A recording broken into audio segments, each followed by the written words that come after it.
L'hôtel de ville incarne les mutations des villes au Moyen-Âge dans leur gestion administrative, politique et même symbolique. Nous avons déjà évoqué les personnes qui vivent et qui travaillent dans un hôtel de ville. Je vous invite à vous référer à la visite sur l'horloge. Nous avons parlé des consuls. Avant qu'ils ne puissent venir y travailler, ce bâtiment incarne depuis le XIVe siècle le pouvoir royal. En effet, ce bâtiment se nomme la trésorerie du roi, tantôt salle où les officiers royaux pouvaient tenir séance, mais également dépôt d'archives ou bien même de la collecte des impôts du roi. Ces 3 fleurs de lys rappellent cette fonction particulière de ce bâtiment.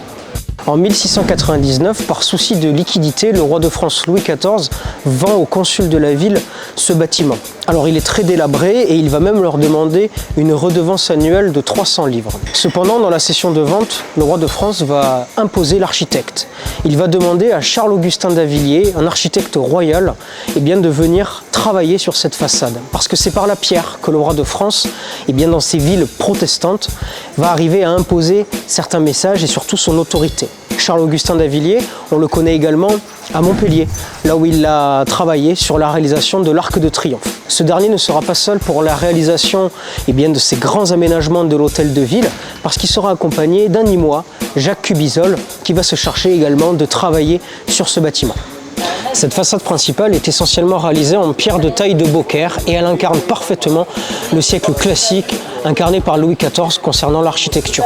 Vous y retrouverez une façade très symétrique, très rythmée, avec de grandes ouvertures. C'est un petit peu l'ordre à l'antique. Il faut que tout soit au bon endroit. Peu de décors, peu de sculptures. L'usage quand même du fer forgé que vous voyez qui apparaît véritablement avec ce siècle de Louis XIV. Bref, c'est une façade qui se veut symétrique, très épurée, qui inspire l'ordre. Dans cette cour, un puits de lumière éclaire un élément essentiel dans l'architecture civile, c'est l'escalier. Alors sous Louis XIV, les escaliers prennent un volume assez incroyable. Observons la taille de l'espace qui est sacrifié pour cet escalier.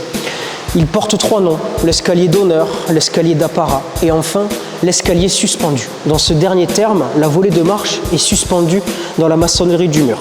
Vous noterez également l'usage du fer forgé sur les rampes et les garde-corps. La façade latérale, rue de la Trésorerie, est en rupture totale avec la façade principale très austère comme on l'a vu.